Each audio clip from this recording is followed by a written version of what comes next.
Sam Giancana, the Mafia boss who knew too much. This is the true story of power, betrayal, and a deadly silence. In the world of organized crime, few names echo through the shadows like Sam Giancana. He was a killer, a kingmaker, and possibly the only mob boss who knew too much about both the Mafia and the US government. This is the story of his rise, his power, and his silent, bloody end, all tied to politics, betrayal, and cold-blooded control. Welcome to Criminal Code. Today we uncover the Don who knew too much. Sam Giancana was born Salvatore Giancana in 1908 in Chicago, the son of Sicilian immigrants. He grew up in Little Italy, one of the toughest neighborhoods in the city, a place filled with poverty, crime, and opportunity for the fearless. As a teenager, Giancana joined a street gang called the 42 Gang, known for theft, violence, and making a name for themselves in Al Capone's Chicago. He earned the nickname Mooney for his unpredictable temper and wild behavior. It wasn't long before Sam caught the eye of bigger players. By his early 20s, he was already working for Al Capone's outfit as a wheelman, the getaway driver for murders and heists. But Sam didn't just drive, he killed. He quickly climbed the ranks, known for being cold, efficient, and utterly loyal to the mob. He wasn't flashy, but he got the job done. By the 1940s, he was working under Paul, the waiter Rica, one of Capone's successors. Giancana had a mentor now, and a future. He built up gambling and extortion rackets all across Chicago and proved to be a money machine for the outfit. But Giancana had something many mobsters didn't: vision. He wasn't satisfied being a street-level boss.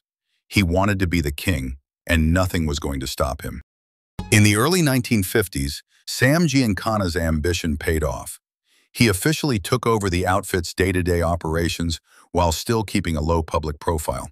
His leadership style was calculated, violent when necessary, but always strategic. Behind closed doors, he formed alliances with corrupt politicians, local police, and even FBI agents. He wasn't just a gangster, he was becoming a power broker. Giancana also understood the value of international influence. He pushed the outfit's operations beyond Chicago, into Las Vegas casinos, Cuban resorts, and even Central America. He had a vision: global crime as a business empire. But what shocked even the mob world was his alleged connection to the CIA. Reports claim that Giancana was recruited by U.S. intelligence during the Cold War. His mission? Help assassinate Fidel Castro using the underworld's resources, a bizarre but real chapter in American history. Giancana went from street thug to global operator, mixing politics, crime, and intelligence work like no one before him. But the bigger he got, the more enemies he made. By the 1960s, Sam Giancana was no longer just a mob boss. He was a symbol of the blurred lines between crime, politics, and government secrets. But with power came paranoia. The FBI bugged his phones, tracked his meetings, and followed his every move. The CIA cut ties when their Castro plots fell apart. Politicians who once courted him began distancing themselves. Even worse, his own crew started questioning his judgment. Giancana's obsession with fame didn't help. He flaunted relationships with celebrities like Frank Sinatra and Phyllis McGuire, drawing unwanted attention. What had once been an asset, his vision and boldness, became a liability.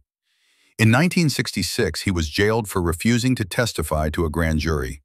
When he got out, the outfit exiled him. He was no longer trusted. He fled to Mexico, where he stayed under the radar for nearly a decade.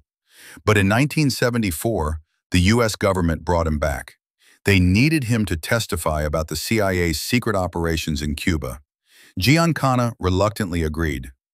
But before he could say a word in court, someone silenced him forever. On June 19, 1975, Sam Giancana was back in his hometown of Chicago, living in a quiet house in Oak Park. He claimed he was done with the mob. But everyone knew the truth. Giancana still held dangerous secrets. The CIA, the Kennedy family, Castro, the outfit. He was scheduled to testify in front of a federal grand jury, not about mob killings, but about covert CIA operations. That made him a threat to powerful people. That night, while cooking dinner in his basement kitchen, Sam Giancana was shot in the back of the head. Then, in classic mob fashion, 6 more bullets were fired into his mouth and throat. It was a message. Some say it was the CIA who silenced him. Others believe it was the outfit, afraid he'd spilled too much. Maybe it was both. His murder was never solved. No one was charged. No one confessed. And the secrets he took to the grave remain buried. But one thing is certain. Sam Giancana died the way he lived, in the shadows of power. Even in death, Sam Giancana's legacy refuses to fade. To some, he was just another gangster, violent, greedy, and ruthless. But to others, he was something bigger. A man caught between two worlds, the Mafia underworld and the highest levels of American power. His name appears in declassified CIA files, in books about the Kennedys, and in whispers about who really controls politics. His alleged ties to President John F. Kennedy, Frank Sinatra, and the CIA's plans to kill Fidel Castro turned Giancana into more than a mobster. He became a symbol of America's darkest secrets. To this day, his murder remains unsolved, and his story is still studied, debated, and even feared. His family denied many of the claims, but his daughter Antoinette Giancana later published a memoir that painted a chilling portrait of a father both feared and loved. Sam Giancana wasn't just a gangster. He was a ghost behind the curtain of American history, and his shadow still stretches into today. By the 1950s, Sam Giancana was no longer just a hitman or street boss. He was becoming the undisputed kingpin of Chicago. His gambling empire stretched across the city and beyond, pulling in millions of dollars every year, all untaxed, all illegal. But Giancana wasn't satisfied. He wanted power outside the mob, political influence, international reach, and even a piece of the U.S. government. He began building connections with corrupt politicians, funneling dirty money into campaigns to buy favors and silence. And then came Las Vegas, the new gold mine of the mob. Giancana sent his men to control the casinos, rigging games, skimming profits, and laundering millions. But while his enemies feared him, his allies knew the truth. Giancana wasn't just a gangster. He was becoming a global operator, playing chess while others played checkers. Soon whispers started that Giancana had his eyes on Cuba, and that's where the real game would begin. In the late 1950s, Cuba became a hotbed of revolution, and Fidel Castro took power, kicking out the American Mafia and seizing their casinos. Giancana was furious. The Chicago outfit had millions tied up in Havana. The UNO explains in Rapier's Heaven, but the CIA had a problem too. They wanted Castro gone, permanently, so they turned to the people who knew how to get things done. The Mafia. Sam Giancana, alongside Santo Trafficante Jr. and other mob bosses, was secretly recruited by the CIA to help assassinate Fidel Castro. It sounds like fiction, but it's fact. The U.S. government worked with mobsters to try to kill a foreign leader. They tried it all: poison pills, exploding cigars, even hitmen. But Castro survived every attempt. Meanwhile, Giancana's relationship with the CIA grew stranger. He felt powerful, untouchable, like he was above the law.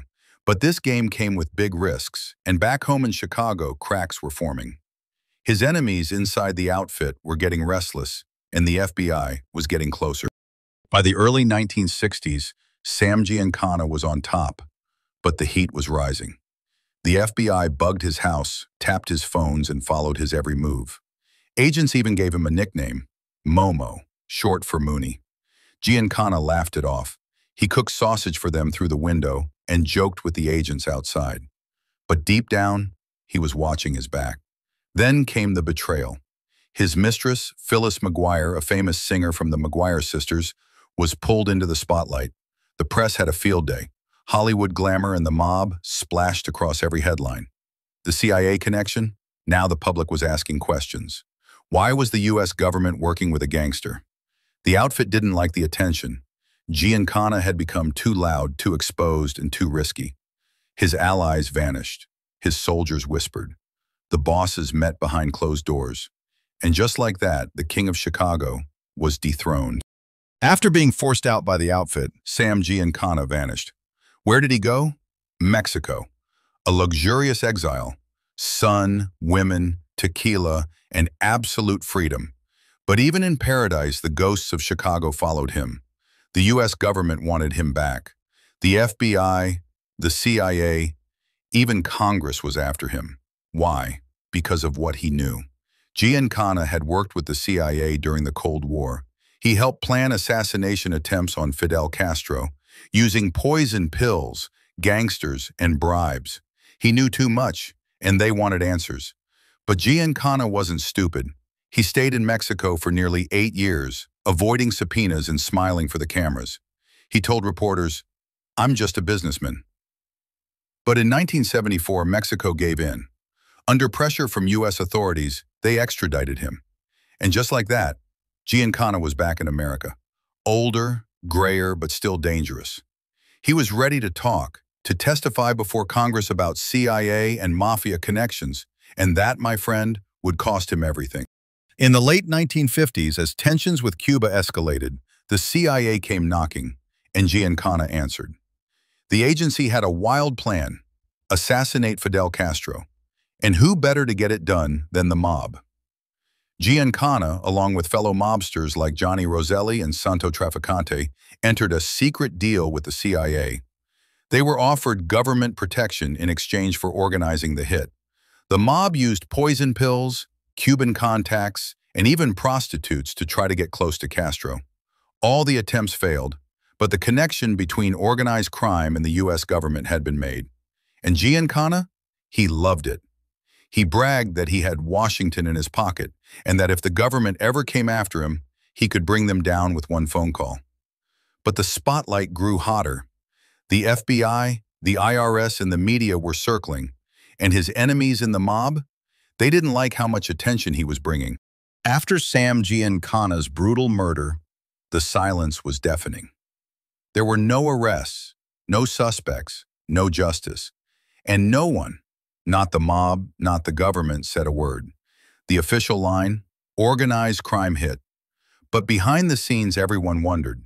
Was it the CIA, afraid he would expose secret operations in Cuba? Was it the outfit, silencing a man who had become too public, too dangerous? Or was it both? One thing was clear. Giancana was a liability to everyone. He knew things the public wasn't supposed to know. About political deals, about covert missions, about how deep the mob's hands went into America's power structure. Even after his death, the questions never stopped.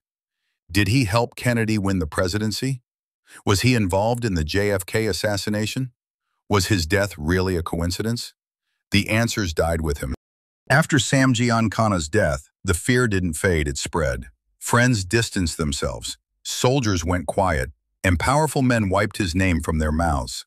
But one person refused to stay silent, his daughter, Antoinette Giancana. She spoke openly about her father's double life, the charming dad at home, and the ruthless mob boss the world feared. In her memoir, Mafia Princess, she described dinners interrupted by FBI agents, mornings filled with surveillance vans, and a father who ruled the underworld but couldn't escape his own demons. The media kept digging, linking Giancana to the Kennedys, Frank Sinatra, the CIA, and even the JFK assassination. He had become a symbol, not just of the Mafia, but of the secrets America wanted buried, and yet his name still echoes through time. Sam Giancana wasn't just a gangster. He was a man who walked between two dangerous worlds, the Mafia underworld and the political elite. He knew presidents, he worked with spies, he killed for profit, and maybe for country. He died cooking sausage in his own home, shot like a traitor, but remembered like a ghost. A ghost that still haunts the corridors of power in the streets of Chicago. In the end, he knew too much, and someone made sure he never talked again. But the silence he left behind, it speaks louder than any confession. After Sam Giancana's death, Chicago didn't go quiet. It simply changed hands. The outfit moved on quickly. Tony Accardo, the real power behind the throne, stepped back into control. This time from the shadows, just how he liked it. Giancana's flashy style had brought too much attention. So the new leadership went low profile, high profit. No headlines, no showgirls, just money. Casinos in Vegas kept making millions. Union contracts, truck hijackings, dirty politicians, all stayed in place, just without the noise. But the message was clear. No one is bigger than the outfit, not even Sam Giancana. He may have died in his kitchen. But his story left a blueprint for mobsters across America. And a warning: step too far into the light, and you'll be left in the dark. Sam Giancana is dead, but the story is far from over. In the shadows, other names began to rise. Johnny Rosselli, the Hollywood mobster who also worked with the CIA. Santo Trafficante, Florida's kingpin with deep ties in Cuba. And above them all, Tony Accardo, the man who ruled Chicago like a ghost. Each had secrets. Each played a role in history we were never meant to know. And then there were the whispers. About the Kennedy brothers. About Cuba, Las Vegas, and even Dallas, 1963. Did the Mafia help put a president in the White House? Did they help take him out? The files are redacted, the bodies are buried, but the truth? It's still out there. Decades later, Sam Giancana's name still echoes through books, documentaries, and FBI files. He became more than a mobster. He became a symbol of how deep corruption can run, of how blurred the line was between government and gangsters. You can still hear the whispers in Chicago bars. Mooney ran this city. He had the feds in his pocket. He helped Kennedy win the White House. Even in death, he became a legend and a warning. Some say he was reckless, others say he was brilliant, but everyone agrees he knew too much. His house in Oak Park, it still stands. Tourists stop to take photos, as if expecting his shadow to step out of the kitchen once more, and somewhere in America, in a dark room with dusty files and locked drawers, his secrets still sleep. Sam Giancana's world hasn't disappeared. It's still there, in the cracks of Chicago. His house in Oak Park, still standing. Quiet, normal on the outside, but inside it's the place where a mob boss cooked his last meal and died with bullets in his mouth. Villa Venice nightclub, once used for mob meetings and Sinatra shows, it's gone now, burned down. But old-timers still remember the deals made behind its velvet curtains. Little Italy, his childhood neighborhood, changed, but not forgotten. Some of the old buildings are still there, the bricks holding stories of violence, loyalty, and ambition.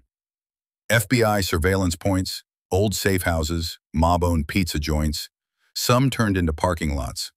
But if you know where to look, the past is right beneath your feet. Sam Giancana is gone, but the city still breathes him. Every alley, every whisper, every shadow knows the name Mooney. Today, tourists walk through Chicago streets, taking photos, sipping coffee, scrolling phones. Most have no idea what blood was spilled beneath their feet. But the ones who know, they feel it. You walk through Little Italy, and you can almost hear it. Shouted orders, tire screeches, whispered threats over poker tables. It was a city built by immigrants, but ruled by men like Giancana, men who made themselves kings in a country that didn't want them. Visit Oak Park, and you'll find Giancana's house. Ordinary, quiet, just another home in the suburbs. Except this one has a basement soaked in legend and fear. The bullet holes are gone, but the story remains.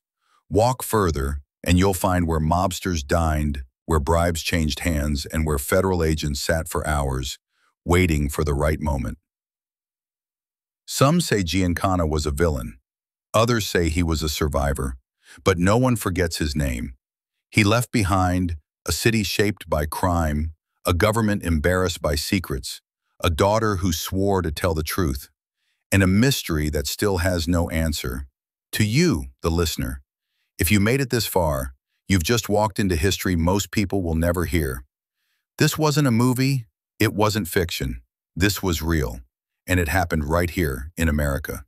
If you want more true crime, more buried stories, more untouchables, subscribe, comment, and stay tuned, because we're just getting started.